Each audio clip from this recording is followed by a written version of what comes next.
তো দেখুন বন্ধুরা, অবশেষে কিন্তু যুবসাথী প্রকল্পের কথা শোনা গেল মুখ্যমন্ত্রী শুভেন্দু অধিকারী মহাশয়ের মুখে। হ্যাঁ বন্ধুরা, আপনারা অনেকেই কিন্তু অধীর আগ্রহে অনেক দিন ধরে কিন্তু অপেক্ষা করছেন যে যুবসাথী নিয়ে কোনো রকম কোনো কথা কেন বলা হচ্ছে না। তার কারণ অনেকেই কিন্তু এই যুবসাথী প্রকল্পের জন্য ওয়েট করে আছেন, যেটা কিনা এই বিজেপি সরকারের তরফ থেকে কিন্তু ভোটের আগের থেকেই বলা হয়েছিল যে ভোটের পরে কিন্তু দেখা যাচ্ছে যুবসাথী প্রকল্পের টাকা যেটা আছে সেটা কিন্তু ডবল করে দেওয়া হবে এবং তার সাথে সাথে সকলকেই কিন্তু সমস্ত প্রকল্পের টাকা দেওয়া হবে, কোনোটাই কিন্তু বন্ধ হবে না। কিন্তু দেখা যাচ্ছে আমাদের মাননীয় মুখ্যমন্ত্রী শুভেন্দু অধিকারী মহাশয় বলুন বা অন্যান্য যে কোনো যে বিজেপির যারা আছেন তাদের মুখে কিন্তু অন্নপূর্ণা ভান্ডার সহ অন্যান্য একাধিক প্রকল্পের কথা কিন্তু শোনা যাচ্ছিল, কিন্তু এই যুবসাথী প্রকল্পের কথা কিন্তু কিছুই শোনা যাচ্ছিল না। যাও আশা করা হয়েছিল যে এই যে জনকল্যাণ শিবিরটা কিন্তু 15, 16 এবং 17 যে জনকল্যাণ শিবির হচ্ছে সেখানে যুবসাথী নিয়ে কিন্তু ফর্ম ফিল আপ বা এই সম্পর্কিত কোনো রকম কোনো কাজ হবে, সেটাও কিন্তু হচ্ছে না।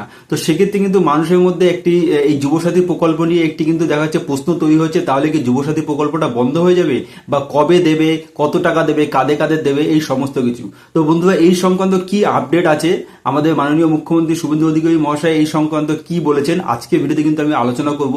ভিডিওটা কিন্তু অত্যন্ত গুরুত্বপূর্ণ হতে চলেছে আপনাদের সকলের জন্য। আশা করব আপনারা সকলেই আমার সঙ্গে শেষ অবধি থাকবেন এবং তার সাথে সাথে আপনি যদি চ্যানেলে নতুন হয়ে থাকেন অবশ্যই চ্যানেলটিকে সাবস্ক্রাইব করে পাশে থাকা বেল আইকনটিকে প্রেস করে অল নোটিফিকেশনটিকে অন করে দেবেন এই ধরনের ইনফরমেটিভ ইনফরমেশন সবার আগে দেখার জন্য। আর ফেসবুক থেকে দেখে থাকলে অবশ্যই প্রোফাইলটিকে ফলো করে রাখবেন। তো দেখুন বন্ধুরা, আপনারা সকলেই জানেন এই যে যুব শক্তি প্রকল্প বা যুবসাথী প্রকল্প যেটাই বলুন না কেন, যেটা কিনা প্রাক্তন যে মুখ্যমন্ত্রী মাননীয় মমতা ব্যানার্জি যে ছিলেন তখনকার টিএমসি সময় যেটা চালু হয়েছিল, 2 মাসের টাকা কিন্তু দেওয়া হয়েছিল, 1500 টাকা করে কিন্তু অনেক যুবক যুবতীরা কিন্তু পেয়েছিল।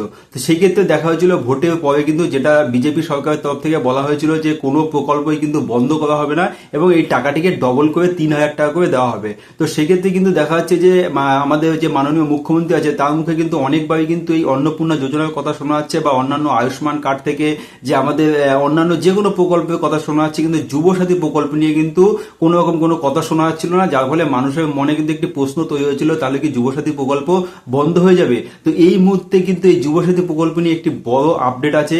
আমাদের মাননীয় মুখ্যমন্ত্রী শুভেন্দু অধিকারী মহাশয় কিন্তু একটি মঞ্চ থেকে বলেছেন যে এই যে যুবসাথী প্রকল্প সেটা নিয়ে কিন্তু খুব শিগগিরই দেখা যাচ্ছে যুবসাথী প্রকল্প নিয়ে কিন্তু কবে টাকা দেওয়া হবে বা কাদের কাদের দেওয়া হবে এই সংক্রান্ত সমস্ত কিছু তথ্য আসতে চলেছে, মাননীয় মুখ্যমন্ত্রী একটি মঞ্চ থেকে বলেছেন। এবার ব্যাপারটা দেখুন, যেটা বলা হয়েছে আমাদের মাননীয় মুখ্যমন্ত্রী শুভেন্দু অধিকারী মহাশয় যেটা বলেছেন, যেটা বিভিন্ন সূত্র এবং সংবাদ মাধ্যম দ্বারা কিন্তু জানা যাচ্ছে যে এই যে 22শে জুন বাজেট যেটা আছে, বাজেট পেশ হতে চলেছে। তো এই বাজেটেই কিন্তু আশা করা হচ্ছে এই যুবসাথী প্রকল্প সম্পর্কে যে টাকা আছে সেটা বরাদ্দ হবে এবং নোটিশও বেরিয়ে যাবে। আমি কিন্তু আপনাদের আগেই বলেছিলাম যে এই ধরনের প্রকল্প কিন্তু চালু হওয়ার আগে, টাকা দেওয়ার আগে কিন্তু টাকা বরাদ্দ হয় বাজেটে, তারপরে কিন্তু সেই সংক্রান্ত নোটিশ আসে, তারপরে কিন্তু ফর্ম ফিল আপ থেকে শুরু করা হয় এবং সমস্ত ক্রাইটেরিয়া কিন্তু ধীরে ধীরে জানা যায়। তো সেক্ষেত্রে কিন্তু আমি আপনাদের বলবো আমাদের সকলকে কিন্তু এই 22শে জুন যেটা আছে, যেদিন কিনা বাজেট পেশ হবে সেই দিন পর্যন্ত ওয়েট করতে হবে এবং আশা করা যাচ্ছে যে এই 22শে জুনেই কিন্তু দেখা যাচ্ছে যুবসাথী প্রকল্পে যে আপডেটগুলো আছে সেগুলো একসাথে আসবে। তার কারণ আমাদের মাননীয় মুখ্যমন্ত্রী বলেছেন কিন্তু আগের থেকে কিছু বলা যাবে না বা আগের থেকে কিছু বলা ঠিক না, আপনারা কিন্তু ওয়েট করুন, এই 22শে জুন আছে সেই দিনই কিন্তু অনেক কিছু জানা যাবে। তো আমিও আপনাদের বলবো আপনারা কিন্তু আশা রাখবেন, আশাহত হবেন না যে এই 22শে জুন কিন্তু বাজেট পেশ হলে সেখানে কিন্তু যুবসাথী প্রকল্পে সম্পর্কিত যে কারা পাবেন কারা পাবেন না, কত টাকা দেওয়া হবে, সমস্ত কিছু জানানো হবে, সমস্ত কিছু জানা যাবে এবং তার সাথে সাথে নোটিশও প্রকাশ হবে। এবং আপনারা কিন্তু এই চ্যানেলটিকে অবশ্যই সাবস্ক্রাইব করে রাখবেন, এই স্মার্ট লাইফ উইথ ত্রিদীপ চ্যানেলকে, তার কারণ এই নোটিশ প্রকাশিত হলে কিন্তু সবার আগে আপনারা এখানেই জানতে পারবেন এবং তার সাথে সাথে এই চ্যানেল থেকে কিন্তু যুবশক্তি প্রকল্প সম্পর্কে যে কোনো রকম নিউজ আসলেও আপনারা জানতে পারবেন। তার সাথে সাথে আমি কিন্তু আপনাদের এটাও বলতে যাবো এই 22শে জুনের মধ্যে দিয়ে আপনারা কোনো রকম কোনো যুবশক্তি বা যুব সাথী প্রকল্প সম্পর্কে কিছু শুনে থাকেন তো আপনারা কিন্তু কোনো দিকে কান দেবেন না, যতদিন না বাজেটটা হচ্ছে ততদিন পর্যন্ত এই সম্পর্কে কিন্তু কোনো রকম সঠিক তথ্য আপনাদের কাছে আসবে না। বাজেটের থেকেই কিন্তু এই সম্পর্কে তথ্য সঠিকটা জানা যাবে। তো বন্ধুরা, আশা করবো আপনাদের ভিডিওটা ভালো লেগেছে। ভিডিও যদি ভালো লাগে একটি লাইক দিয়ে বেশি বেশি করে শেয়ার করে দেবেন এবং তার সাথে সাথে আমার যে ফেসবুক প্রোফাইল আছে ত্রিদীপ ভৌমিককে অবশ্যই ফলো করে রাখবেন। ধন্যবাদ।